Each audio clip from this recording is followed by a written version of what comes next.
Toujours titulaire, est-ce que parfois vous le vivez mal? Quand j'étais pas titulaire le dernier match de championnat, on a eu une discussion avec l'entraîneur. Il a dit que c'était un choix tactique, donc c'était pas une très grande frustration. Après, quand l'entraîneur il décide que si je joue pas, c'est un choix de l'entraîneur et je dois respecter. La concurrence entre les joueurs, c'est bien. C'est une bonne chose pour grandir le niveau de l'équipe. Et pour chaque joueur on part aussi, c'est bien pour se dépasser. Georges Gararou, merci beaucoup. Nous, on va retrouver Giovannicio et sa petite caméra. Ce sont les carnets de voyage de Giovannicio. 4e jour, toujours là, présent. Chez nous aussi, les joueurs, ça cogite un peu. Parce que voilà, on sait que pendant le stage, c'est une opportunité aussi pour pouvoir gagner sa place aussi. Donc tout le monde se bagarre. Ce soir, c'est Karim Abdoul Yoda que nous allons voir. On le voit.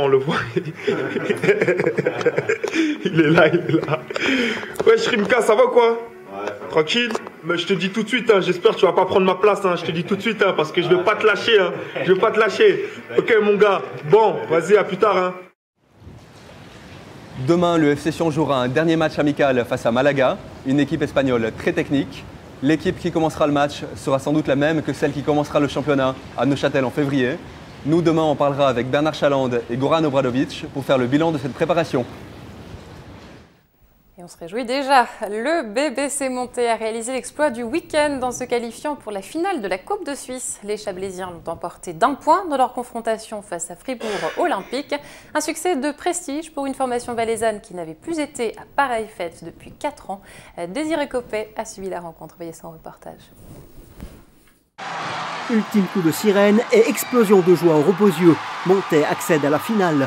L'épilogue d'une rencontre intense et le début d'une folle course pour Thibaut Petit. Le coach chablaisien évacue la pression et laisse parler son émotion.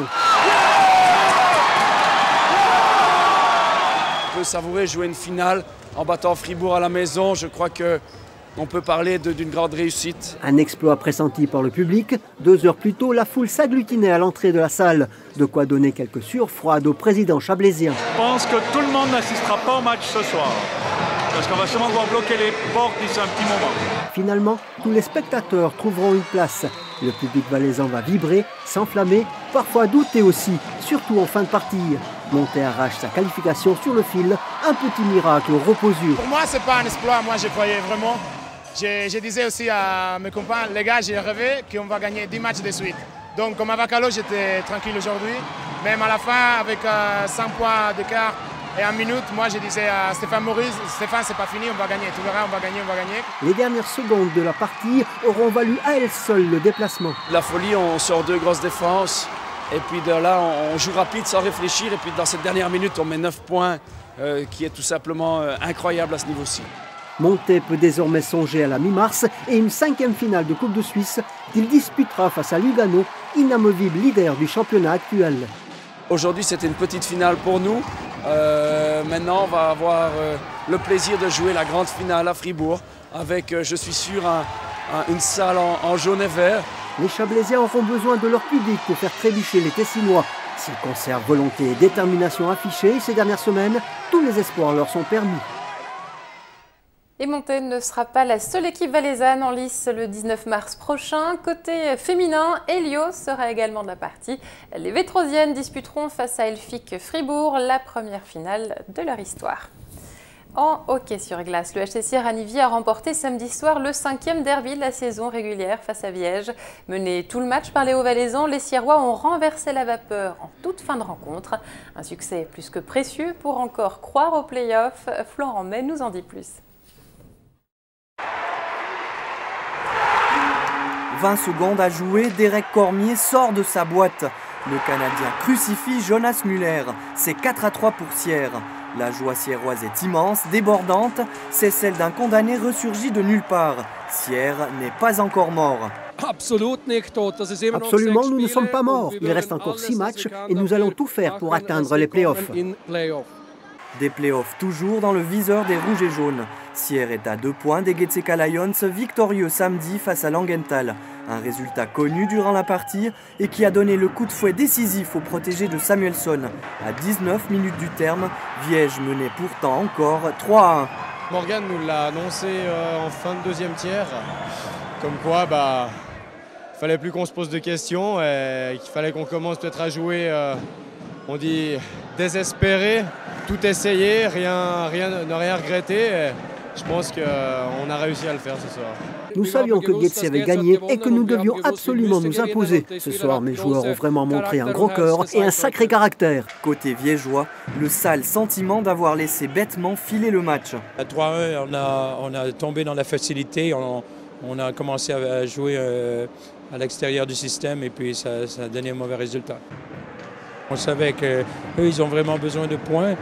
Et puis c'est rageant, mais écoutez bien, ça fait partie de nous de se préparer pour les playoffs et puis en espérant que notre équipe va retenir la leçon.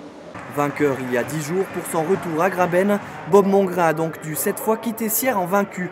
Reste que son HC Viège est pratiquement assuré des playoffs. Pour Sierre, il reste encore du chemin et un déplacement certainement décisif à Getse. Ce sera vendredi, très loin des belles émotions de ce 5e derby. Et on termine avec le reste de l'actualité sportive du week-end, en bref et en images, avec Florent May toujours. Gelson Fernandez et le Chievo Vérone ont une nouvelle fois été tenus en échec sur leur pelouse, cette fois face au Genoa. Ce 0-0 face au Genoa est le 9e nul de la saison pour Gelson qui a joué tout le match. Le Chievo pointe désormais au 14e rang, juste au-dessus de la zone rouge. En série B, le Novare de Michel Morganella joue ce soir à Trieste face à la Triestina. En karaté, Fanny Clavien a remporté ce week-end sa première victoire dans une compétition internationale depuis son retour de blessure. La Sédunoise s'est imposée en moins de 68 kg lors de la Hard Champions Cup en Autriche. À noter encore le 2e rang de Lara von Kennel dans l'épreuve du kata. Samedi à Torgon, en l'absence des ténors de la discipline engagés en Coupe du Monde, le titre de champion de Suisse de ski alpinisme est revenu au jeune espoir valaisan Randy Michaud. Michaud a devancé l'Alémanique Alexander Hug. Chez les femmes, victoire de Séverine Poncombe. Et ajoutons encore qu'en patinage artistique, le Sédunois Stéphane Walker tentera de se qualifier ce soir pour le tableau final des Européens de Berne prévu ce samedi. Le sport, c'est tout pour ce soir sur Canal 9. Passez une agréable soirée en notre compagnie et à demain.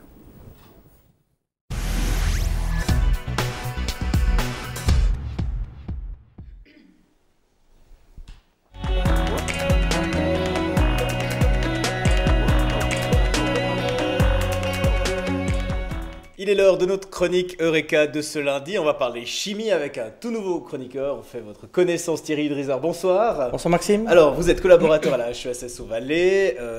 Vous travaillez dans la filière technologie du vivant qui regroupe 3 domaines, la technologie alimentaire, la biotechnologie, la chimie analytique. Vous êtes chimiste, on va donc parler chimie avec vous de temps en temps comme ça, un lundi sur 3. Alors, commençons par le commencement. Qu'est-ce que la chimie ?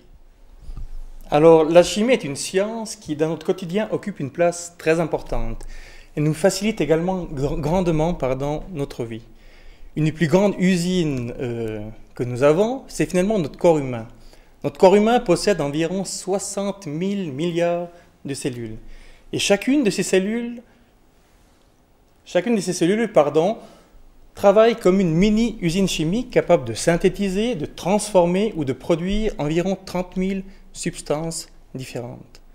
Sans que nous y pensions, il y a des centaines de millions de réactions chimiques qui se produisent dans notre corps pour notre organisme. Et pour coordonner exactement ces différentes fonctions. Des exemples là qu'on voit à l'image. Exactement, ici on voit par exemple une molécule d'eau, H2O, et une molécule d'oxygène, O2. Ce qu'il faut savoir, c'est que les produits chimiques sont omniprésents autour de nous. Ils sont formés d'atomes. Un atome est constitué d'un noyau composé de 99,9% de sa masse. Ce noyau contient des protons chargés positivement et des neutrons qui sont neutres. Et autour de cet atome gravitent des électrons qui sont chargés négativement. Et c'est grâce à ces électrons que les différents atomes arrivent à se lier les uns par rapport aux autres. Alors là, c'est un peu technique. Maintenant, dans la vie de tous les jours, à part notre corps, qu'est-ce qu'on peut faire? Des exemples concrets de la chimie? Un exemple concret, on peut s'imaginer, 6 heures du matin, il y a votre veine qui sonne, vous vous levez, vous posez votre pied sur votre parquet qui est verni, et vous posez votre pied sur la première substance de l'industrie chimique de votre journée. Ensuite, vous vous levez, vous vous déplacez, vous allez dans votre salle de bain, vous avez du savon, vous avez du shampoing, deuxième contact avec l'industrie chimique. Vous avez également au courant de votre journée l'industrie du pétrole qui est omniprésente autour de nous et qui nous fournit la quasi-totalité de nos carburants. Vous avez également dans le domaine de la construction, la chimie a développé des matériaux, des isolants performants, de la peinture, des vernis, etc. Nous avons également la chimie qui nous aide dans l'eau que nous buvons tous les jours grâce à leurs analyses et leurs désinfections. Les cachets, on vient de voir aussi quelques photos de médicaments. Exactement, votre armoire à pharmacie à la maison comporte quelques médicaments et désinfectants qui vous aident dans la vie. Qui vous aident dans la vie, voilà. Oui, si on se exactement. Laisse. Effectivement. Alors, on a quelques idées reçues parfois sur la chimie. Vous en avez deux à nous faire part. La première, c'est qu'on a toujours l'impression que quand on boit un café décaféiné, il n'y a pas de caféine à l'intérieur. Ce qu'il faut savoir, c'est qu'il y a de la caféine, 20 à 30 fois moins finalement qu'un café normal. Au moment de la torréfaction, juste avant, l'industrie chimique extrait finalement cette caféine avec de l'eau ou des solvants chimiques pour enlever une grande partie de cette caféine. Mais il en reste toujours un peu. Il en reste toujours un tout petit peu, 20 à 50 fois moins. Et puis on a vu Popeye aussi, alors le fer dans les épinards. Exactement, on a toujours l'impression que dans les épinards, il y a énormément de fer, du fer alimentaire. Ce n'est pas le cas. Pour une fois, c'est une faute d'une femme. Je suis désolé, Madame Volpi. Une secrétaire américaine qui a finalement multiplié par 10 la valeur de fer dans les épinards. Il y a effectivement beaucoup plus de fer dans les légumes, dans certains autres légumes. Donc il faut manger d'autres légumes pour devenir fort comme Popeye. Exactement. Voilà.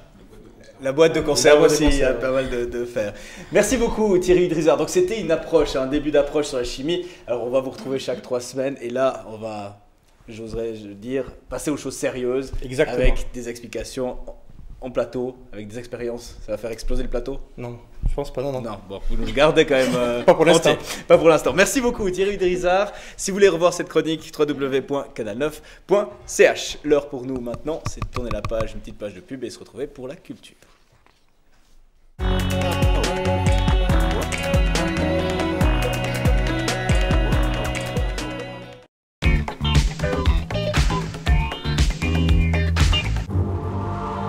Notre Suisse, notre solidité, notre engagement.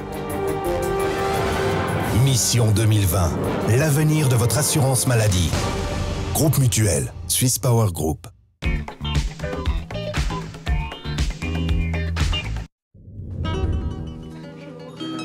L'estomac est un organe solide, mais qui peut être affaibli par des maladies comme les reflux acides, les gastrites, les ulcères ou les cancers.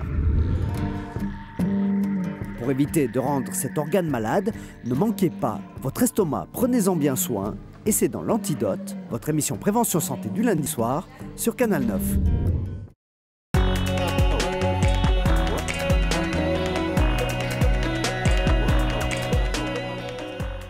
Calamity Blues, c'est donc ce spectacle qui est joué tous les soirs de cette semaine à partir de demain. Un tout petit théâtre, 28 places, magnifique, aux Arlaches, un petit théâtre de Montsédan, on y reviendra, avec vous deux sur scène, Aline Vaudan, Éric Letigné-Simoni. Alors, vous nous proposez un voyage dans le Far West avec Calamity Jane. C'est les lettres qu'elle aurait écrites à sa fille, Calamity Jane. Pourquoi cette envie de faire revivre cette légende, Aline ?